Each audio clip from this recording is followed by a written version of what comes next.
For today's video mga ka-idol, natakaron sa Barangay Sabang ang pinakasikat nga butungan dinhi sa Olango Island. Gikan ta sa San Vicente sa Wildlife Sanctuary ni hapit gyud ta diri aron mutilaw sa ilang pinakalamian nga butong. O sa inyo nakita mga ka-idol na ay mga pagkaon no nga sponsored kini sa atong mga suppliers diri sa Olango. Shout out nimo diha ma'am Elvira Madrigal. Salamat sa imong pag-prepare sa among pagkaon. O ganiya ta karon diri sa Daplin sa kalsada.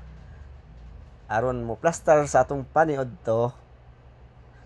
Dayon ato kaning ipagawas ang atong mga pagkaon nga hinatag or sponsor gikan sa atong mga suppliers. Salamat kanimo Ma'am LV. Og mga guys, mao na ni karon ang atong lokasyon sa Olango Island. Diin nangita kitag lando nga lugar aron maka paniud to.